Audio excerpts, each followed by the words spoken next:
আসসালামু আলাইকুম ওয়া রাহমাতুল্লাহি ওয়া বারাকাতুহু। ওয়ালাইকুম আসসালাম ওয়া রাহমাতুল্লাহি ওয়া বারাকাতুহু। যে সমস্ত ভাইরা দাঁড়িয়ে আছেন, আপনারা মেহরবানি করে বসে যান। যেহেতু এটি একটা দ্বীনি মাহফিল, কোরআনের মজলিস, এবং মজলিসের একটা আদবও আছে, জায়গা আছে, বসে।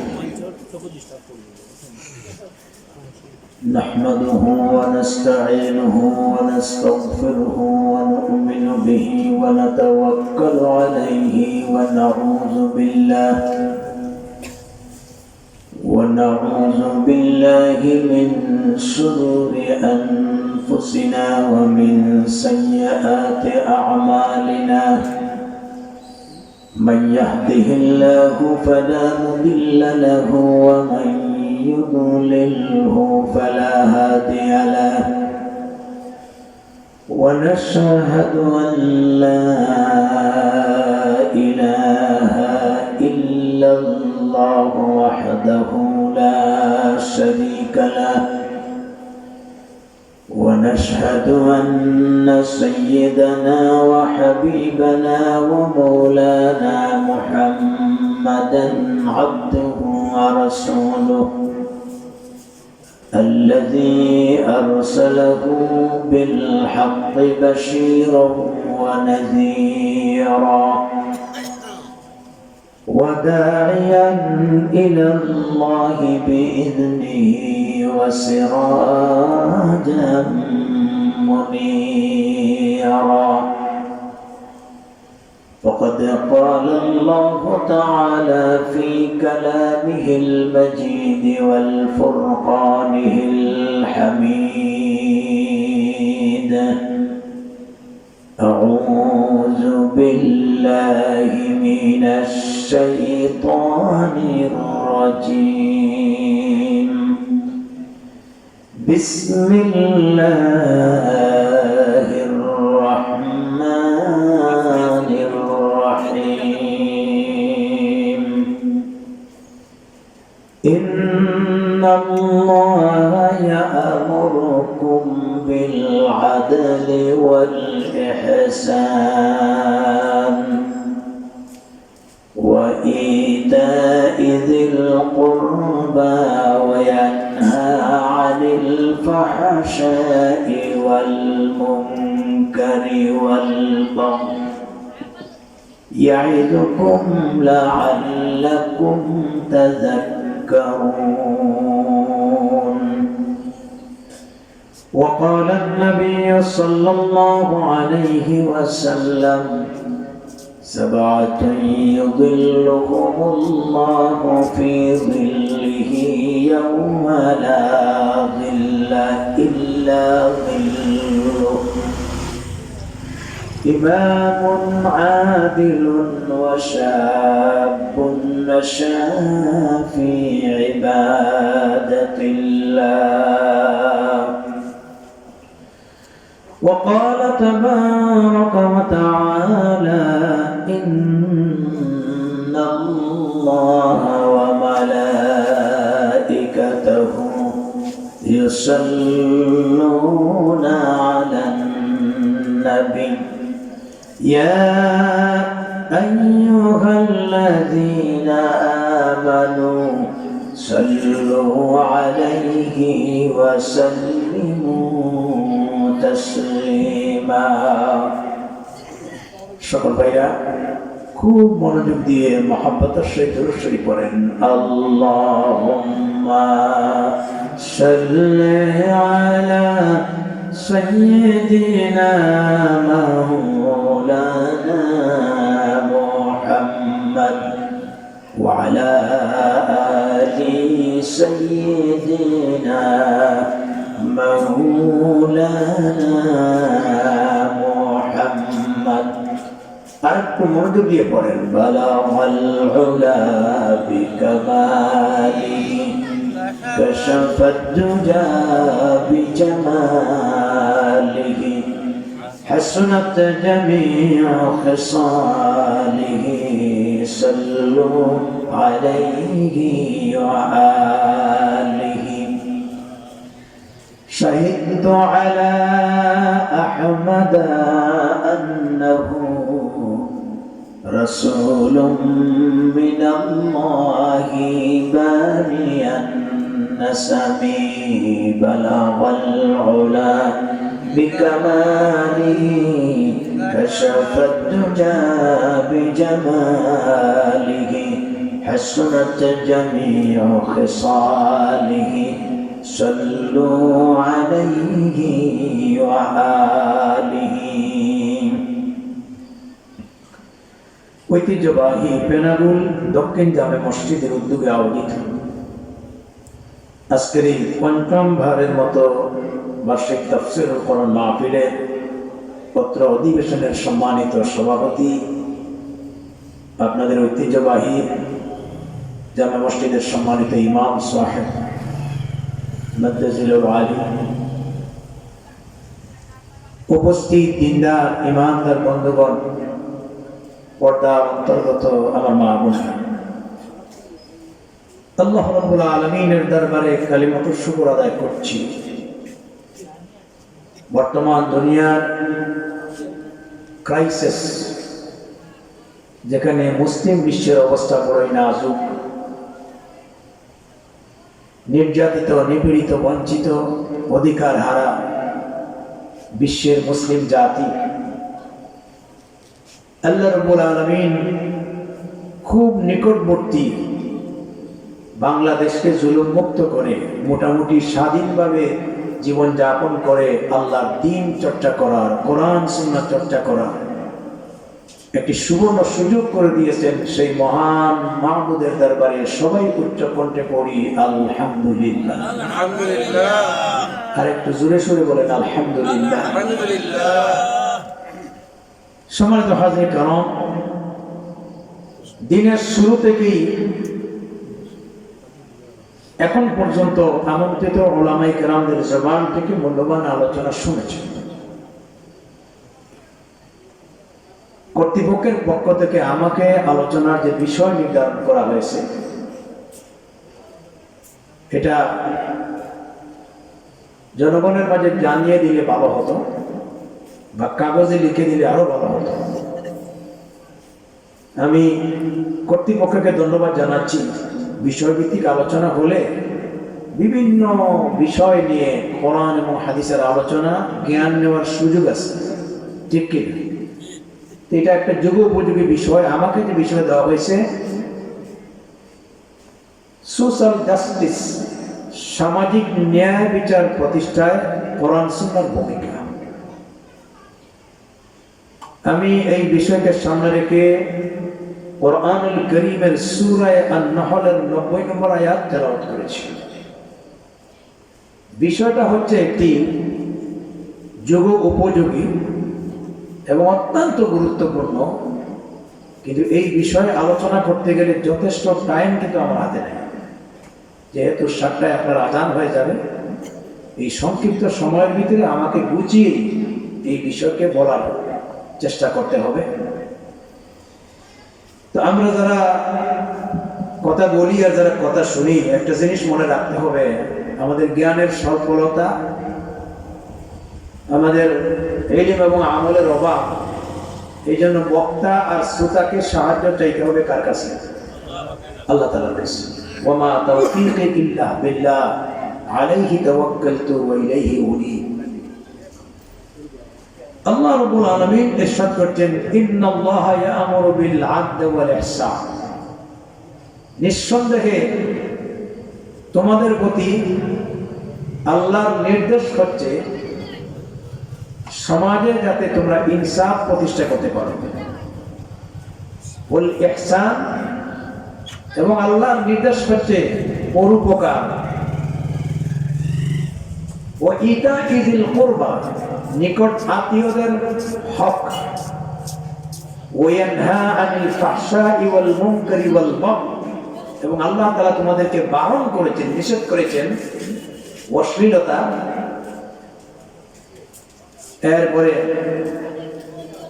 মন্দ কর্ম, আর ওয়াল বাগই, সন্ত্রাসী কার্যকলাপ থেকে। ইয়াইযুকুম বিহি লাআল্লাকুম তাযাক্কারুন। এই ওয়াজটা আল্লাহ তোমাদের প্রতি করেছেন যদি তোমরা অনুসরণ করো। যে আয়াতকে না তেলাওয়াত করেছি এবং তরজমা করেছি, এই আয়াতটা হচ্ছে সূরা আন-নাহলের 90 নম্বর আয়াত। বিশেষ করে একটা জিনিস লক্ষ্য করে দেখবেন, জুমার দিনে প্রায় মসজিদে সানি খুতবা, শেষ খুতবার সময় এই আয়াত পড়ে ইমাম বা খতিবরা খুতবা সমাপ্ত করেন। কারণ এই আয়াতের একটা বৈশিষ্ট্য আছে। তবে দুর্ভাগ্যজনক হলো সত্য যে আমাদের দেশে বেশিরভাগ মসজিদগুলিতে আমরা যারা খুতবা দিই নিজেও বুঝি না, আর যারা শ্রোতা আসে তারাও বুঝে না। খুতবা শুনতে শুনতে আমাদের গত বাঁধা মুখস্থ হয়ে গেছে। যখন হুজুর বলে ফাজকুরুনি আযকুরকুম, ইমাম সাহেবের কমর সুদা হওয়ার আগে মুসল্লিদের কমর সুদা হয়ে যায়। মানুষ বুঝে যখন খুতবা শেষ পর্যায়ে। অথচ খুতবা হচ্ছে জুমার দিনের একটা খুতবা, এটি হচ্ছে জাতির জন্য আল্লাহর পক্ষ থেকে একটি দিক নির্দেশনা।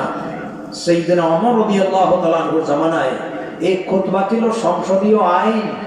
এক সপ্তাহে জাতির জন্য তিনি যা জুমায় খুতবা দিতেন, এটা পরবর্তীতে সরকারি আইন হিসাবে গ্রহণযোগ্য হতো।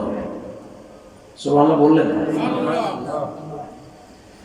তো সম্মানিত হাজরাত কিরাম, এই আয়াতখানা সানি খুতবার শেষ হতে পড়া হয় এবং খুতবার একটি অংশ বিশেষ কেন রাখা হয়েছে? উমর সানি হযরত ওমর ইবনে আব্দুল আজিজ রাহমাতুল্লাহ আলাইহির জামানা থেকে এটা চলে আসতেছে। কারণ এই আয়াতের ভিতরে একটা বিশেষ বৈশিষ্ট্য আছে। বৈশিষ্ট্যটা কি? আল্লাহ তাআলা এখানে তার বান্দার প্রতি 3টা আদেশ এবং 3টা নিষেধ করেছেন। সুবহানাল্লাহ বলবেন না? সুবহানাল্লাহ। আদেশ কয়টা? নিষেধ কয়টা? 3টা। এবং আল্লাহ তাআলা বলেন ইয়াইযুকুম বিহি, এই আদেশটা ওয়াজটা আমি করছি। এটা আমাদের নিজস্ব কোনো ওয়াজ না, ওয়াজ করেছেন কে?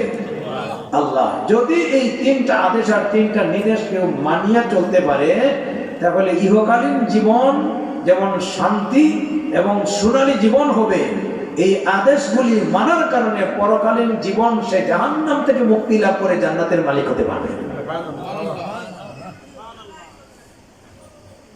এবং এই আয়াত সম্পর্কে আল্লাহর রাসূলের বিশিষ্ট সাহাবী হযরত আব্দুল্লাহ বিন মাসউদ রাদিয়াল্লাহু তাআলা আল্লাহর রাসূলের বিখ্যাত সাহাবী ছিলেন, যার পরিচয় হচ্ছে সাহিবুন নালাইন। সাহাবায়ে কেরামের একটা পরিচয়। আব্দুল্লাহ ইবনে আব্বাসকে বলা হয় হিবরুল উম্মাহ, জাতির সবচেয়ে বড় জ্ঞানী, রাইসুল মুফাসসির। আর আব্দুল্লাহ বিন মাসউদকে বলা হয় সাহিবুন নালাইন, যিনি রাসূলুল্লাহর জুতা, ওযুর পাত্র, যেগুলা আল্লাহর রাসূল সচরাচর ব্যবহার করতেন, তিনি এগুলাকে সংরক্ষণ করতেন, এগুলা বহন করতেন। এই জন্য আল্লাহর রাসূল তাকে বলেছেন সাহিবুন নালাইন। তার পরিচয় হলো জুতা বহনকারী। নবীজির জুতা বহন করা এটি কি সাধারণ ব্যাপার? এই বরকত লাভ করা সবার পক্ষে কি সম্ভব? সুবহানাল্লাহ বলে। হযরত আব্দুল্লাহ বিন মাসউদ রাদিয়াল্লাহু তাআলা তিনি বলেছেন সূরা নাহলের 90 নম্বর আয়াত, ইন্নাল্লাহা ইয়া'মুরু বিল আদলি ওয়াল ইহসান ইলা আখিরিল আয়াত। কুরআনুল কারীমের ভিতরে এই আয়াতটা হচ্ছে একটা ন্যায় বিচার ও ন্যায় প্রতিষ্ঠার আল্লাহর পক্ষ থেকে একটা ব্যাপক অর্থবোধক আয়াত। এই আয়াতটা হচ্ছে অত্যন্ত ব্যাপক। কোরআনের সূক্ষ্ম সূক্ষ্ম বিষয়গুলি তার ইলম ছিল। এক এক সাহাবীর এক একটা বৈশিষ্ট্য ছিল। ওমর রাদিয়াল্লাহু তাআলা আনহুর জামানায় একবার অন্ধকার রাত্রিতে মদিনায় তিনি একটা কাফেলার সাথে সাক্ষাৎ হলো। অন্ধকারে কেউ কাউকে চিনেন নাই। আল্লাহর রাসূল তাদেরকে জিজ্ঞাসা করলেন, এই কাফেলা কোথায় থেকে এসেছে? উত্তর আসলো মিন ফাজ্জিল আমিক। উত্তরটা শোনার পরে ওমর বুঝতে পারছেন যে এই কাফেলার ভিতরে একজন কোরআনের সূক্ষ্ম জ্ঞানী আছে। আবার তিনি প্রশ্ন করলেন, কাফেলার যাত্রাটা কোথায়, কোথায় তার গন্তব্য, ডেস্টিনেশন? এই যে আমরা এখানে আসলাম, এখন এই গ্লোবাল যুগে আপনি মোবাইলে যদি দেন যে আপনি কোথায় যাবেন, দূরত্ব কতটুকু, কত সময় লাগবে, বর্তমান এই বিজ্ঞানের যুগে আপনার মোবাইল আপনাকে ডেস্টিনেশন, দিক নির্দেশনা বলে দিতে, গন্তব্যস্থান বলে দিতে। আল্লাহু আকবার। তো তিনি জিজ্ঞাসা করলেন যে তোমাদের ডেস্টিনেশন কোথায়, যে আপনার কোথায় গিয়ে বেরোতে হবে? তিনি বলছেন বাইতুল আতিক, অর্থাৎ মক্কা শরীফ।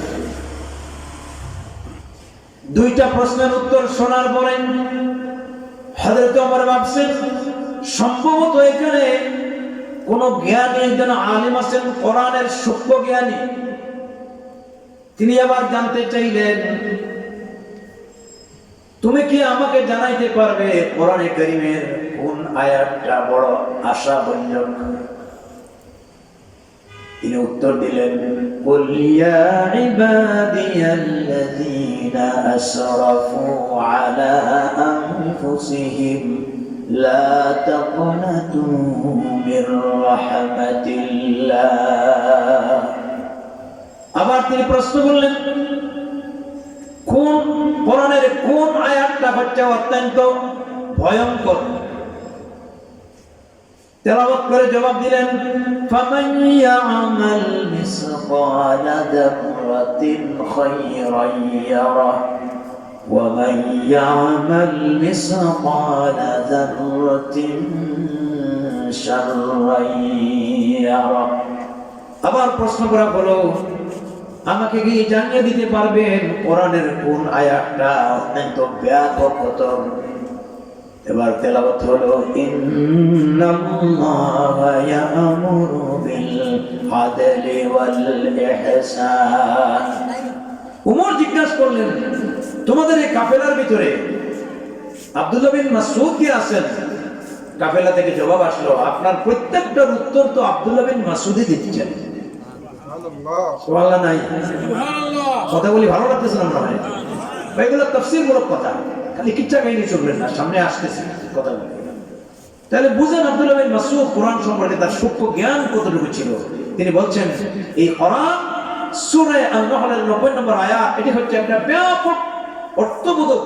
যদি এই আয়াতের দিক এবং নির্দেশনা, আল্লাহর আদেশ 3টা আর নিষেধ 3টা, এটা যদি ব্যক্তি, পরিবার, সমাজ এবং রাজনৈতিক জীবনে কেউ প্রতিষ্ঠা করতে পারে, তাহলে সমাজের ভিতরে আল্লাহর পক্ষ থেকে একটি সুখী সমাজ হিসাবে ব্যবস্থা দেওয়া হবে। আর এই আয়াতের যদি আমল করে, বাস্তব জীবনে অনুসরণ করে, মৃত্যুবরণ করে, তার লাইফটা আল্লাহ পাকের জান্নাতি লাইফ হয়ে যাবে। তো আমি এই আয়াতের ব্যাপক আলোচনা করার তো সময়ই নেই। এই আয়াতের ভিতরে আদেশ 3টা, নিষেধ 3টা। আদেশ কয়টা? জবাব দিবেন। আর নিষেধ কয়টা? 3টা। এই 6টি জিনিসের ভিতরে একটা বিষয় নিয়ে আলোচনা করব, যেটা প্রথম আল্লাহর আদেশ, ইয়া'মুরু বিল আদলি ওয়াল ইহসান। সমাজে ন্যায় ইনসাফ প্রতিষ্ঠা করা। আজকে আমার বিষয় হচ্ছে কোরআন সুন্নাহর দৃষ্টিতে ন্যায় বিচার প্রতিষ্ঠা করা। ন্যায়, আজকে সমাজে ইনসাফ আছে? কথা বলেন না?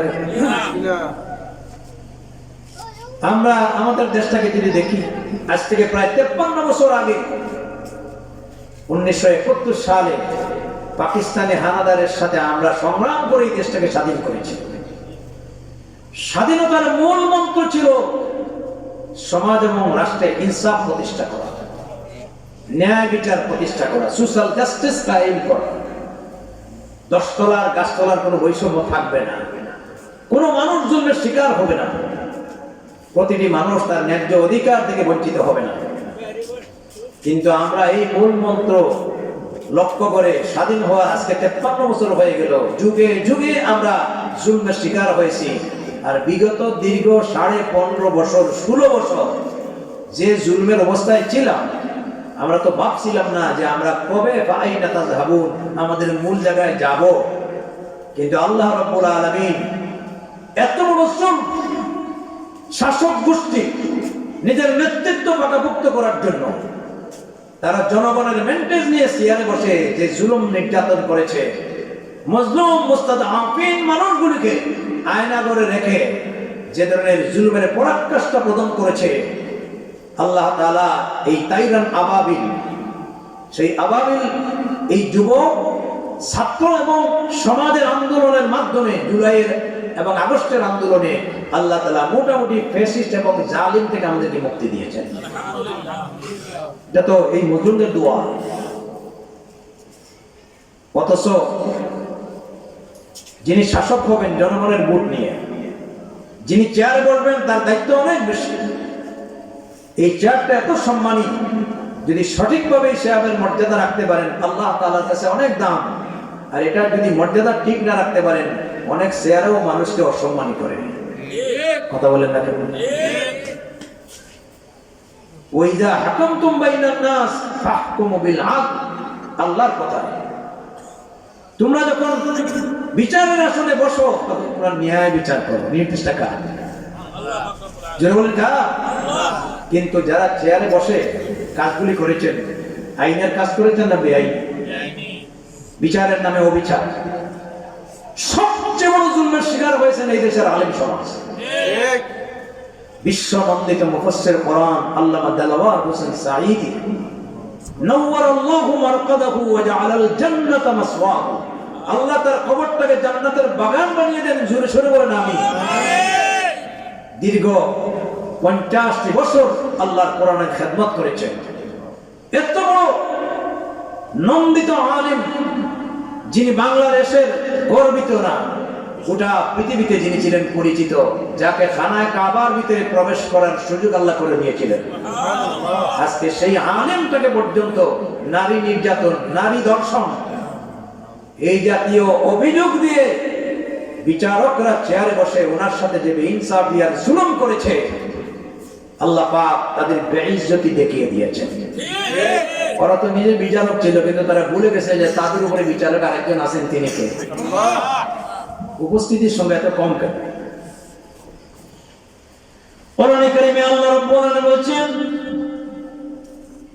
সূরা 3-এ, ওয়াত-তিনি ওয়াজ-যাইতুনি ওয়া তুরি সিনিন ওয়া হাদাল বালাদিল আমিন লাকাদ খালাকনাল ইনসানা ফি আহসানি তাকওয়িম ثم رددناه أسفل سافلين إلا الذين آمنوا وعملوا الصالحات فلهم أجر غير ممنون فما يكذبك بعد بالدين أليس الله بأحكم الحاكمين أليس الله بأحكم আল্লাহ কি বিচারকদের ভিতরে সর্বশ্রেষ্ঠ বিচারক নন? সবাই বলেন অবশ্যই। যারা আইনের চেয়ারে বসে, বিচারকের চেয়ারে বসে অবিচার করেছে, তারা ভুলে গিয়েছিল তাদের উপরে আরেকজন আছেন বিচারক, তিনি কে? আল্লাহর বিচার দুনিয়াকে আল্লাহ দেখিয়ে দিয়েছে। জুলাইয়ের গণঅভ্যুত্থান, 5 আগস্টের পরে দ্বিতীয়বার যখন দেশ স্বাধীন হলো, যেখানে বিচারপতি মানিক, আজকে তার নাম নিতে হচ্ছে, সে বলেছিল সাঈদীকে আমি ফাঁসি দিয়েছি, সাহস করে বলেছিল। এবং যেই দিন সাঈদী সাহেবকে ফাঁসির রায় দিয়েছিল, তিনি বলেছিলেন তুমি আমার ফাঁসির ভয় দেখিয়ে লাভ নাই, তোমার এই ফাঁসির দড়ি আমার স্যান্ডেলের পিতার সমতুল্য নয়। আল্লাহু আকবার বলেন। কারে ফাঁসির ভয় দেখাও? বরং আল্লাহর যদি দরবারে আমার ফাঁসির হুকুম থাকে, আমি তো দীর্ঘদিন শাহাদাতের তামান্না লালন করছি, আমার মৃত্যু হবে শাহাদাতের মৃত্যু, আর শাহাদাতের মৃত্যুর চাইতে শ্রেষ্ঠ মৃত্যু আর নাই। তবে আজ আপনারা বিচারপতি, আমি আসামি, জেনে রাখবেন ময়দানে মাশরে এমন একদিন আপনাকেও হাজির হতে হবে, আমাকেও হাজির হতে হবে। সেই দিন আল্লাহ রাব্বুল আলামিন থাকবেন বিচারপতি, আপনারা থাকবেন আসামি, আর আমি থাকবো বিবাদী। কথা বলেন না? শেষ পর্যন্ত জুলমের শিকার হয়ে তিনি কারাবরণ অবস্থায় ইন্তেকাল করেছেন, কিন্তু সাইদ সাহেবের মান কমছে না বাড়ছে? দুনিয়াতেও যেমন হিরো, আখিরাতেও হিরো। ইনশাআল্লাহ তার জীবনের রেখে দেওয়া এই যে ত্যাগ এবং কুরবানি জাতি যুগে যুগে যুগে যুগে স্মরণ করবে, ঠিক কি না? আজও মানুষ তার জন্য কাঁদে। কিন্তু যারা তার সাথে অবিচার করেছিল, বিচারপতি কালো মানিক ভাই বলেছেন, তাকে আপনাদের সিলেটের কানাইঘাটে, আমি সপ্তাহখানিক আগে ওখানে প্রোগ্রাম করে এসেছি, ইন্ডিয়ার বর্ডারে কলাপাতায় শোয়াইয়া বেইজ্জতি কাকে বলে দুনিয়ার মানুষকে আল্লাহ তাআলা এমন জালিম এবং তথাকথিত জালিম বিচারপতির বেইজ্জতি, আলেমদের সাথে এমন বেইজ্জতি যেমন কাজ করেছে, তার বেইজ্জতি পৃথিবীবাসীকে আল্লাহ দেখিয়ে দিয়েছেন। শুধু তাকে দেখান নাই, 300 জন মন্ত্রী এমপি সব পলায়ন। দুনিয়ার বুকে কোনোদিন এমন পলায়ন দেখে নাই। দলীয়করণ করতে করতে জাতীয় মসজিদ বাইতুল মুকাররম পর্যন্ত দলীয়করণ, আজকে বাইতুল মুকাররমের খতিব পর্যন্ত পালাইছে। হাসান আমিন, আমার কথাগুলি মনে আপনাদের খুব কষ্ট হচ্ছে, বিষয় দিয়েছেন এই জন্য বিষয়ভিত্তিক কথা বলছি এবং বাস্তবতার নিরিখে কথা বলছি। আজকে খতিব পর্যন্ত পালাতে হয়েছে কেন? কারণ পক্ষপাত দুষ্ট এবং বলেছিল কওমির জননে, মা বানিয়ে দিয়েছিল। আর যিনি এই 4 বছর জাতির সাথে জুলুম নির্যাতনের পথ বাছাই করেছিলেন, সম্মানী মানুষগুলিকেও সম্মান করেছিলেন, এই দেশের সাবেক 3 বারের প্রধানমন্ত্রী বেগম খালেদা জিয়াকে অসম্মান করেছিলেন। আজকে যিনি এই রাষ্ট্রের প্রধান, বাংলাদেশের গর্বিত সন্তান, নোবেল বিজয়ী ডক্টর ইউনূস, তাকে বলেছিলেন নদীতে চুবাবেন। আল্লাহ কারে বসায় আর কারে চুবায়। যেই খালেদা জিয়াকে অসম্মান করেছিলেন, বাড়ি ঘর ভেঙে এক কাপড়ে বিদায় করেছিলেন, আজকে তিনি সশরীরেই আসেন, কিন্তু সেই ফ্যাসিস্ট বাংলাদেশ থেকে বিদায় করেছেন। কথা বলেন না কেন? যিনি এই কাজগুলি করতে পারেন তিনি কে? আরো জোরে বলেন, তিনি কে? আল্লাহ পাক কোরআনে কারীমে আরো বলছেন, এগুলো শিক্ষা নেওয়ার দরকার। আমরা কারো প্রতিপক্ষ বলে কথা বলছি না, আজকের বাস্তবতা বলছি। শিক্ষা নেন, শিক্ষা নেন।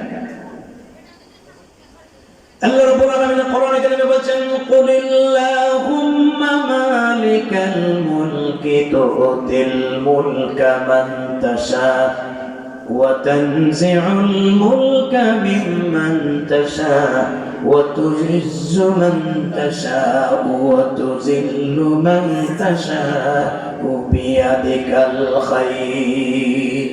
কুলিল্লাহুম্মা, এর অর্থ হচ্ছে কুল আল্লাহুম্মা, বলো হে আল্লাহ। আল্লাহর নামটা এত মজার নাম, ইসমে আযম, মধুর কণ্ঠে সবাই একবার বলেন আল্লাহ। কি মজার নাম। আল্লাহ পাক বলছেন, বলো হে আল্লাহ, হুম্মা মালিকাল মুলক, নবমণ্ডল এবং ভূমণ্ডল, গোটা রাজত্বের মালিক একমাত্র তুমি। রাজত্বের মালিককে আমরা এই জায়গায় অনেক সময় ভুল করি। আমরা মনে করি রাষ্ট্রের মালিক জনগণ। এই কথাগুলি কিন্তু মারাত্মক ভুল। এবং অনেকে বলে জনগণ হচ্ছে রাজত্বের মালিক। ভুল কথা, জনগণ কখনো রাজত্বের মালিক নন, জনগণ হচ্ছে ভোটের মালিক। কিন্তু এই দুনিয়ার অধিবাসী আল্লাহ আমাদের বানাইছেন। অতএব সব পৃথিবীর যা কিছু আছে সব কিছুর রাজত্ব কার হাতে? আল্লাহ পাকের হাতে। যদি জনগণ রাজত্বের মালিক হতো, ক্ষমতার মালিক হতো, ক্ষমতার উৎস হতো, এই কথাগুলি বলেও বলবেন না, এগুলো শিরক, মারাত্মক ধরনের গুনাহ। জনগণ যদি রাজত্বের মালিক হতো, এই বাংলাদেশে বহু উদাহরণ আছে। 9 বছরের রাজারও 10 বছরের সাজা হয়েছে। এই জন্য রাজত্বের মালিককে ভূমণ্ডলের মালিক কে? সব কিছুর মালিক কে? কুলিল্লাহুম্মা মালিকাল মুলক তুতিল মুলকা মান তাশা। তুমি যাকে ইচ্ছা করো তাকে রাজত্ব দান করো, তুমি যাকে চাও তুমি রাজত্ব ছিনাইয়া দাও। এই জন্য চেয়ারে বসলেই মনে করবেন না অনেক কিছু হয়ে গেছি। যে আল্লাহ রাব্বুল আলামিন চেয়ারের মালিক বানাতে পারেন, এই আল্লাহ তাআলা জুলুম এবং বেইনসাফি করলে লাথি মেরে ছাদ থেকে বিতাড়িত করতে পারেন। ওয়া তুইজ্জু মান তাশাউ ওয়া তুযিল্লু মান তাশা। ইজ্জতের মালিক কে? আল্লাহ। জোরে বলেন আল্লাহ। ইজ্জতের মালিক কে? আল্লাহ। তথাকথিত রাজনৈতিক এবং গায়ের জোরে কোনোদিন ইজ্জতের মালিক হওয়া যায় না। আজকে দেখেন সিরিয়াতে বাশার এই তো মাত্র 3 দিন আগে পদপতন হলো। কি বেইজ্জতি আর কি জিল্লতি! দীর্ঘদিন জুলুম নির্যাতন করেছে, অসংখ্য মা বোনদেরকে পুলিশরা ধর্ষণ করেছে। আজকে তাদের গর্ভ থেকে সন্তান বের হয়েছে, সন্তানের বাবাকে কেউ চেনে না। কিন্তু আল্লাহ তাআলা আজ তাদেরকে তছনছ করে দিয়েছেন। জায়গায় জায়গায় রাষ্ট্রপ্রধানের মূর্তি, বাবার মূর্তি মনে করেছিল যে এগুলা সারা জীবন থাকবে, কিন্তু আল্লাহ পাক এই মূর্তিগুলিকে ধ্বংস করে জলিল খার করে দিয়েছেন। জাতির পিতা হওয়া এত সহজ না। জাতির পিতা ইব্রাহিম আলাইহিস সালাম। গায়ের জোরে কাউকে জাতির পিতা বানানো যায় না। জাতির অবস্থান নিতে গেলে, অন্তরে জায়গা নিতে গেলে আপনাকে জাতির সাথে ভালো ব্যবহার করতে হবে, ইনসাফ ভিত্তিক রাষ্ট্র পরিচালনা করতে হবে। আয-যুলমু ওয়াজ-যুলমাতু ইয়াউমাল কিয়ামাহ। কিয়ামতের দিন জুলমের অবস্থাটা ভয়াবহ দারুণ। এই জন্য কোন অবস্থাতে আমরা জুলমের পথ বাছাই করব না। আল্লাহর নবী, বিশ্ব নবী রাসূল করিম সাল্লাল্লাহু আলাইহি ওয়াসাল্লাম আজ থেকে ১,৫০০ বছর আগে তিনি যে জাতির কাছে এসেছিলেন, এই জাতিটাও ছিল জালিম জাতি। সমাজের ভিতরে ছিল বেইনসাফি, জোর যার লোকটার, গায়ের জোরে সমাজ চলত। দারিদ্র অভাবী মানুষের কোনো অধিকার ছিল না। এমনকি এত বড় ইয়ামে জাহিলিয়ত, যার কথা আল্লাহ রাব্বুল আলামিন কোরআনে কারীমে কোট করেছেন কিয়ামত পর্যন্ত, যেই সমাজে নারী সন্তান জন্ম নিলে বেঁচে থাকার অধিকার ছিল না, নারীদেরকে হত্যা করছে। আল্লাহ রাব্বুল আলামিন বলেন, ওয়া ইযা বুশিরা আহাদুহুম বিল উনসা যাল্লা ওয়াজহুহু মুসওয়াদ্দান ওয়া হুয়া কাযীম। কার কথা? আল্লাহ। কার কথা? আল্লাহ। আল্লাহ বলেন, স্মরণ করো সেই সময়ের কথা যখন কোন ফ্যামিলিতে নারী সন্তান জন্মের সুসংবাদ দেওয়া হতো। যাল্লা ওয়াজহুহু মুসওয়াদ্দান ওয়া হুয়া কাযীম। তার চেহারা মলিন করে দিত, মনের দুঃখে নিজের ধিক্কার দিত যে আমি সমাজে তো মেয়ের বাবা হয়ে গেলাম, লাঞ্ছিত হয়ে গেলাম। এটা ছিল তাদের সামাজিক ট্র্যাডিশন। এখন ইজ্জত বাঁচাইতে গিয়ে আদুসুহু ফিত তুরাব, নিজের হাতে বাবা তার কন্যা সন্তানকে পুঁতে রাখত আর উল্লাস করত যে কমপক্ষে অপমানের গ্লানিটা দূর করতে পারলাম। কতটুকু জাহিল হলে নিজের মেয়ের চাপামাটি দিয়ে হত্যা করে আর উল্লাস করতে পারে। আল্লাহু আকবার। কোরআনে কারীমে আল্লাহ রাব্বুল আলামিন বলেন, ওয়া ইযাল মাউউদাতু সুইলাত বিআইয়ি যামবিন কুতিলাত। কিয়ামতের দিন আল্লাহ পাক বাবাকে বানাবেন আসামি, আর মেয়েদেরকে আল্লাহ পাক জিজ্ঞাসা করবেন, কোন অন্যায়ের কারণে তোর বাবা, তোর গার্ডিয়ান তোর হত্যা করেছিল? আজকে আমি তোর পায়ে উঠে দিলাম। এখন আমি আল্লাহর বিচারের সামনে মন খুলে বলো, কি অন্যায় করেছিলে, কোন কারণে তোমার বাবা হত্যা করেছে? আজকে বাবা হবে আসামি আর মেয়ে হবে বাদী। মেয়ে বলবে, রব্বুল আলামিন, আমার জানা মতে আমি কোনো অন্যায় করি নাই। আরব দেশের যে ব্যবস্থা ছিল সেই ব্যবস্থা হলো কোনো নারী জন্ম নিলে বেঁচে থাকার অধিকার ছিল না। সেই জ্ঞান ধারণার কারণে আমার বাবা আমারে হত্যা করেছে। আমি নারী হইয়া জন্ম নিয়েছিলাম, এটাই আমার অপরাধ। আল্লাহ পাক বলেন, আলা সাআ মা কানু ইয়াহকুমুন। আশ্চর্য লাগে এমন কর্মকাণ্ড মানুষেরা কেমনে করলো, অথচ ছেলে দেওয়ার মালিক আমি আল্লাহ, মেয়ে দেওয়ার মালিক আল্লাহ। আমি যারে চাই তাকে সন্তান দেই, যাকে চাই নিঃসন্তান বানাই। অতএব ছেলে হোক মেয়ে হোক এগুলা মানুষের এখানে কোনো হাত নাই। ছেলে দেয় কে? মেয়ে দেয় কে? রাসূল করিম সাল্লাল্লাহু আলাইহি ওয়াসাল্লাম এই জালেমদের কাছে মানবতার নবী কি সুন্দর উপস্থাপন করেছেন। বলেছেন, শোনো, তোমাদের কাছে আমার প্রথম প্রস্তাব হচ্ছে তোমরা কুলু লা ইলাহা ইল্লাল্লাহ, আল্লাহর একত্ববাদের উপরে বিশ্বাস স্থাপন করো, তুফলিহুন, তোমাদের দুনিয়া এবং আখিরাত কামিয়াব হবে। আর 2 নম্বর বিষয় হচ্ছে এই সন্তানগুলোকে হত্যা করো না, কারণ সন্তান তোমরা দেও নাই, সন্তান দিয়েছেন আল্লাহ।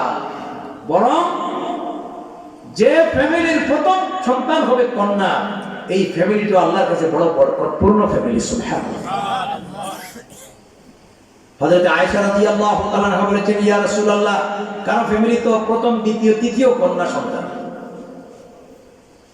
আল্লাহর নবী বলেছেন, কোন ফ্যামিলিতে যদি ছেলে সন্তান নাও থাকে, তাহলে প্রথমে কন্যা দিছে, দ্বিতীয়বার কন্যা দিছে, তৃতীয়বার কন্যা দিছে। আর ওই গার্জিয়ান যদি সে আল্লাহর দেওয়া সন্তান পাওয়ার পরে খুশি মনে তাদেরকে লালন পালন করে, তাদেরকে যদি তাহজিব তামাদ্দুন দ্বীনি জ্ঞান দিয়ে তাকে যদি গড়ে তোলে, লালন পালন করে, আল্লাহ না করুক ওই গার্জিয়ানের যদি অবস্থায় মৃত্যু এসে যায়, ওয়াজাবাত লাহুল জান্নাহ, এই গার্জিয়ানের কিয়ামতের দিন আল্লাহর জান্নাতে যাওয়া ওয়াজিব হয়ে যায়। জুলুমের হাত থেকে নারীর অধিকারকে প্রতিষ্ঠা করেছেন বিশ্বনবী মুহাম্মদ রাসূলুল্লাহ সাল্লাল্লাহু আলাইহি ওয়াসাল্লাম। শুধু তাই না, কি ছিল বৈষম্য? সেখানে গায়ের জুড়ে দেশ গরিব মানুষগুলিকে বিচার করা হতো, যারা সত্যিকারের অপরাধী তাদের কোনো বিচার করা হতো না। দীর্ঘ 13 বছর রাসূল সাল্লাল্লাহু আলাইহি ওয়াসাল্লাম এই কথাগুলি মক্কার মানুষকে বুঝিয়ে বলেছেন। কিন্তু আল্লাহর রাসূলের এই ইনসাফ ভিত্তিক বক্তব্য, ইনসাফ প্রতিষ্ঠা করার জন্য তার যে মেসেজ, এটা মক্কার মানুষেরা খুব একটা বেশি আমলে নিতে পারেনি, বরং পাল্টা তারা জুলুম করেছে বিশ্ব নবীর উপরে, কারণ তাদের নেতৃত্ব চলে যাবে। শেষ পর্যন্ত আল্লাহ রাসূল জুলমের শিকার। আল্লাহ পাক তার উপরে আদেশ দিলেন যে মক্কার পরিবেশ এবং পরিস্থিতি আপনার জন্য নিরাপদ না। দারুন নদওয়া, এই জায়গায় তারা বৈঠক করত, পরামর্শখানা, তাদের সংসদ ভবন ছিল। এখন এই ঘরটা নাই, হারাম শরীফের অংশীদার হয়ে গেছে। এখানে তারা পরামর্শ নিয়েছে যে আগামী কালকেই যে কোনো অবস্থাতে মুহাম্মদকে হত্যা করতে হবে। কয়েকটা গোত্রের হাতে তারা অস্ত্র দিয়েছে, আর যারা হত্যা করবে তাদেরকে পুরস্কৃত করা হবে। তাদের যে এই প্রস্তাব এবং নবীকে হত্যা করার পরিকল্পনা আল্লাহ তাআলা ওপেন সিক্রেট করে দিয়েছেন। কেউ জানে আর না জানে, সব গোপন খবর জানেন কে? আল্লাহ না জুড়ে নেন, ইন্নাহু হুয়াস সামিউল বাসীর। আল্লাহ রাব্বুল আলামিন নবীকে বললেন, এই মক্কা নগরী আর নিরাপদ না, আপনি মক্কা থেকে চলে যান ইয়াসরবে। তৎকালীন সময় এটার নাম ছিল ইয়াসরব। রাসূলুল্লাহর কদম লাগার পরে এই জায়গার নাম হয়ে গেল মদিনা, মদিনাতুন নবী। আর আল্লাহ রাব্বুল আলামিন বললেন, আমি আল্লাহ রাব্বুল আলামিন আপনার জন্য মদিনার পবিত্র ভূমিকে নিরাপদ নগরী বানায়া দিলাম। রাসূলুল্লাহ হিজরত করলেন। সেখানে যাওয়ার পরে তিনি, আপনারা জানেন, শর্টকাট করে বলছি, তিনি যার বাড়িতে গিয়ে উঠছেন প্রথমে, হযরত আবু আইয়ুব আনসারী রাদিয়াল্লাহু তাআলা আনহুর বাড়ি। ওখানে প্রায় 6 মাস ছিলেন। সেখানে থেকে থেকে মদিনায় প্রথম কাজ যেটা করেছেন, তিনি সেখানে একটা মসজিদ নির্মাণ করেছেন, মসজিদে নববী। আজকে এত সুন্দর মসজিদ, এয়ার কন্ডিশন, যারা হজে গেছেন, উমরায় গেছেন, অথবা এখন ফেসবুকে ইউটিউবে দেখতে পারবেন, নয়ন জুড়ায়। কিন্তু এই মসজিদখানা ছিল খেজুর পাতা আর নিচে আর ধুলাবালি। শুধু নামাজের জায়গা নয়, এই মসজিদকে কেন্দ্র করে পুরা 10টা বছর মদিনায় তিনি ন্যায় বিচার, ইনসাফি সমাজ কায়েম করে পৃথিবীতে কিয়ামত পর্যন্ত দৃষ্টান্ত দেখিয়ে দিয়ে গেছেন যে সমাজকে পরিবর্তন করে একটি ইনসাফপূর্ণ সমাজ প্রতিষ্ঠা করার জন্য কোরআন এবং আল্লাহর নবীর দিন, অর্থাৎ আল্লাহর কোরআন এবং নবীর যে তরিকা, এটাই মানব জাতির জন্য বিজ্ঞানসম্মত এবং যথেষ্ট। সুবহানাল্লাহ। মসজিদে নবীতে যেমন নামাজের জায়গা, তেমন সমাজের কল্যাণের জায়গা ছিল। আজকালকের মসজিদগুলি তো মসজিদে নবীর অনুকরণ আমাদের সমাজে নাই। 5 ওয়াক্ত নামাজের পরে দরজা জানালা লাগানো হয়ে যায়, না লাগাইলে আপনার ফ্যান চুরি হয়ে যাবে, ইমাম সাহেবের রুম চুরি হয়ে যাবে। কিন্তু এই মসজিদে নবী ছিল হাইয়া আলাস সালাহ হাইয়া আলাল ফালাহ, আসো আমাদের দিকে, আসো কল্যাণের দিকে। তিনি রাষ্ট্র পরিচালনা করেছেন এই মসজিদকে কেন্দ্র করে। মসজিদ ছিল পার্লামেন্ট। সুবহানাল্লাহ বলবেন। ইমাম সাহেব যেই ছোট্ট অংশে নামাজ পড়ান, এই জায়গার নাম মেহরাব। মেহরাব শব্দের অর্থ হচ্ছে হরবন শব্দ থেকে উৎপত্তি। এই জায়গায় রাসূলুল্লাহ সাল্লাল্লাহু আলাইহি ওয়াসাল্লামের যুদ্ধের প্রশিক্ষণ দিয়েছেন। সুবহানাল্লাহ বলেন। এবং মসজিদে বসে বসে তিনি বিচার করেছেন, ন্যায় বিচার করেছেন। যতগুলি ইসলামী দণ্ডবিধি এই মসজিদকে কেন্দ্র করে আল্লাহ তাআলা নাযিল করেছেন। আজকে আমাদের দেশে চুরি আছে কি নাই, ডাকাতি আছে কি নাই, সন্ত্রাস আছে কি নাই, ড্রাগ পান করা আছে কি নাই, দুর্নীতি আছে কি নাই, সব সময় যারাই সরকার আসে, কিন্তু সামনেও আসতেছে, আপনাদের সামনে আসবে যে আমার ভোট দেন। আপনারা যদি আমার ভোট দিতে পারেন, রাস্তাঘাট, কালভার্ট, ব্রিজ কিচ্ছু থাকবে না, সব এত সুন্দর আয়নার মতো স্বচ্ছ করে দেব। গরুর গাড়ি চাকার মতো জিলাপি বানিয়ে খাওয়াবো, কেউ না খেয়ে মরবেন না। এই কথাগুলি যুগ যুগ ধরে শুনতেছি, ঠিক কিনা বলেন? ভোটটা নিয়ে কোনো মতো যদি নেতৃত্ব নিতে পারে, আর আপনার বাড়িতে জীবনেও খোঁজ খবর নেবেন। তার বাড়িতে দৌড়িতে দৌড়িতে আপনার স্যান্ডেল শেষ। সব না, কিন্তু ভালো মানুষ আছে। কিন্তু আমরা কি দেখতেছি, এখন পর্যন্ত আমাদের রাষ্ট্রে ইনসাফ প্রতিষ্ঠা হয় নাই। কারণ যারা দিয়ে ইনসাফ করবেন তারা তো জালিম, তারা তো তাগুত, তারা তো ফাসিক, তারা তো কোরআন সুন্নাহ জানে না। মানবতার তৈরি, মানুষের তৈরি করা মতবাদ নিয়ে তারা রাজনীতি করেন। তো যাদের আকীদা এবং বিশ্বাস হচ্ছে জাতীয়তাবাদ, ধর্ম নিরপেক্ষতাবাদ, কমিউনিজম, সোশ্যালিজম, সমাজতন্ত্র, যারা ধর্মকে অবজ্ঞা করে মসজিদ মাদ্রাসায় সীমাবদ্ধ রাখতে চায় আর রাষ্ট্রকে আলাদা করতে চায়, আল্লাহর কসম করে বলছি, এই ফাসিক আর জালিমের শাসন দ্বারা কিয়ামত পর্যন্ত এই দেশে ইনসাফ প্রতিষ্ঠা হবে না, হবে না, হবে না। এটা আল্লাহ তাআলা কোরআনে কারিমে কি বলছেন? একই কথা 3 জায়গায় বলেছেন। কোরআনে কারিমে আল্লাহ রাব্বুল আলামিন বলেছেন, ওয়ামান লাম ইয়াহকুম বিমা আনজালাল্লাহু ফাউলাইকা হুমুল কাফিরুন। আরেক জায়গায় আল্লাহ পাক বলেছেন, ওয়ামান লাম ইয়াহকুম বিমা আনজালাল্লাহু ফাউলাইকা হুমুজ জালিমুন। আল্লাহ পাক আরেক জায়গায় বলেছেন, ওয়ামান লাম ইয়াহকুম বিমা আনজালাল্লাহু ফাউলাইকা হুমুল ফাসিকুন। যারা আল্লাহর দেওয়া বিধান দিয়ে রাষ্ট্র পরিচালনা করে না, এরা কাফের, এরা ফাসিক, এরা জালেম। কে বলেছেন? আল্লাহর নাম ধরে বলেন।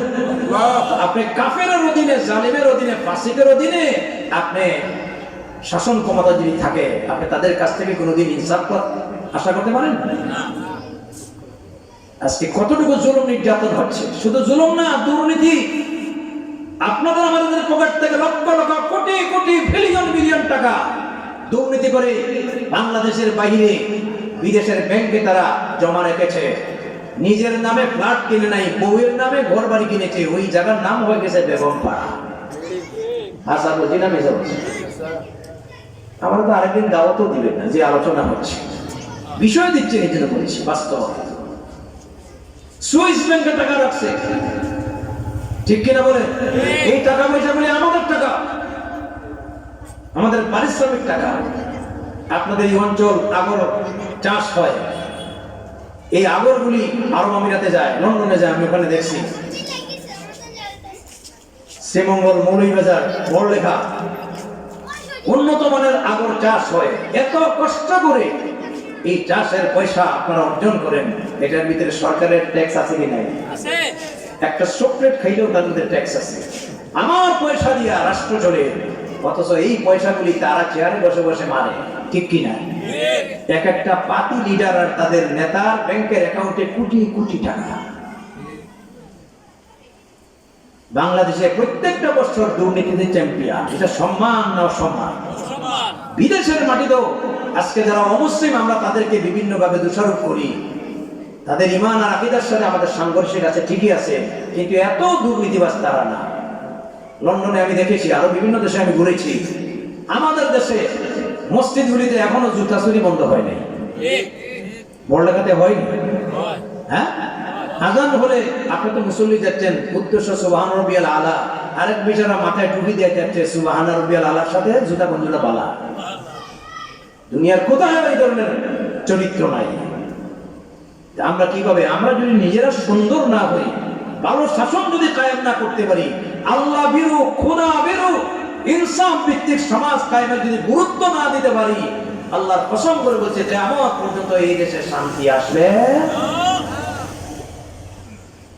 আমার নবী বিশ্ব নবী মদিনায় 10টা বছর ইনসাফ প্রতিষ্ঠা করেছিলেন, ন্যায় বিচার প্রতিষ্ঠা করেছিলেন, ইসলামের যত দণ্ডবিধি কায়েম করেছিলেন। চুরি করলে হাত কাটা, জিনা করলে পাথর মারা, আছে কি নাই? কথা বলেন, আছে কি নাই? এমনকি কেউ যদি কারো পরচর্চা করে, গীবত করে, নিন্দা করে, এর বিধান করে না, আছে কি নাই? কথা বলেন না কেন? والذين يرمون المحصنات ثم لم يأتوا بأربعة شهداء فاجلدوهم 80 جلدة। সূরা নূরের 6 নম্বর আয়াত। আমি বিশ্বভিত্তিক আলোচনা খুব ভালো পাই। 30 বছর যাবত এই ময়দানে আছি, আলহামদুলিল্লাহ। আমাকে বিষয় দিলে আমি ভালো পাই, যত কঠিন বিষয়, কারণ সারা জীবন এই কিচ্ছা কাহিনী তথাকথিত এই কথাগুলি শুনতে শুনতে মানুষ এখান থেকে কিছু শিখতে পারে না, ঠিক কি না ভাই? এখন পর্যন্ত আমি কোরআন শোনার ভিতরে আছি, এর বাইরে যাইনি। কিছু ঘটনা আমি বলি বলা সঠিক। আল্লাহ পাক বলছেন, আর যারা সতী সাথী নারীর উপরে অপবাদ দেবে, আর এই ব্যাপারে যদি 4 জন সত্যিকারের সাক্ষ্য দাঁড় করাতে না পারে, ফাজলিদুহুম 80 জালদা, অপবাদকারী নারীর উপরে যারা অপবাদ করবে তাকে 80টা বেত্রাঘাত করা হবে। সুবহানাল্লাহ। সাধারণ একটা অপবাদের দণ্ডবিধি 80টা বেত্রাঘাত দিলে সমাজ থেকে দেখবেন ওই যে মানুষের বিরোধিতা করা, গীবত চর্চা করা, পরনিন্দা করা, দোষ চর্চা করা অটোমেটিক বন্ধ হয়ে যাবে। আর সুরের হচ্ছে আসালকু ওয়াসারিকাতু ফাকতাউ আইদিয়াহুমা, সুর পুরুষ হোক আর নারী হোক, চুরি করলে যদি সঠিকভাবে নির্ণয় হয় তার হাত কেটে দাও। একটা সুরের হাত কাটলে হাজারো চোর সংশোধন হয়ে যাবে। কথা বলেন না? আজকে এগুলা নাই। এই কথাগুলি বললে অনেকে বলবে যে সর্বনাশ, ইসলামের দণ্ডবিধি রাষ্ট্রে নেওয়া ঠিক না। আছে কি নাই? আছে কি নাই? আপনি ইসলাম কি বুঝছেন? আপনারা মোটে মন্দিরে যেভাবে হিন্দুরা তাদের ধর্মকে বরাদ্দ করেছে, পীর ফকিরেরা খানকার ভিতরে যেভাবে ইসলামকে সীমাবদ্ধ করেছে, আপনি শুধু মসজিদ, মাদ্রাসার, খানকা আর তথাকথিত কিছু ধর্মের নামের অনুষ্ঠানের ভিতরে সীমাবদ্ধ করেছেন। অথচ আমার আল্লাহ দেওয়া ইসলাম মাত্র গুটি কয়েকটার জন্য আসে নাই। ইসলাম হচ্ছে আকমালতু লাকুম দীনাকুম ওয়া আতমামতু আলাইকুম নি'মাতি ওয়া রাদিতু লাকুমুল ইসলাম দীনা। ইসলাম হচ্ছে একটি কমপ্লিট কোড অফ লাইফ। জীবনের সকল ক্ষেত্রে দিক নির্দেশনা এবং যা দরকার সব আমার ইসলামে আছে। কথা বলেন, আছে কি নাই? ব্যক্তির কথা আছে কি নাই? ফ্যামিলির কথা আছে কি নাই? ব্যবসার কথা আছে কি নাই? সমাজের কথা আছে কি নাই? রাষ্ট্রের কথা আছে কি নাই? কোন জিনিসটা নাই? আল্লাহ রাব্বুল আলামিন কোরআনে কারিমে বলছেন, ওয়ানাজ্জালনা আলাইকাল কিতাবা তিবয়ানান লিকুল্লি শাইইন ওয়া হুদান ওয়া রাহমাতান ওয়া বুশরা লিল মুসলিমিন। আমি তোমাদের কাছে একখানা কিতাব অবতীর্ণ করেছি। কেন অবতীর্ণ করেছি? তাবিজ দেওয়ার জন্য বুকে নিয়ে মোছার জন্য, মুখে নিয়ে সুমা দেওয়ার জন্য। আজকে আমরা কোরআনকে কিভাবে সম্মান করি, মুখে লাগাই আর মুখে লাগাই। তেলাওয়াতটা পর্যন্ত বন্ধ হয়ে গেছে, ঠিক কিনা? গ্রামীণ অঞ্চলে এখনো আছে।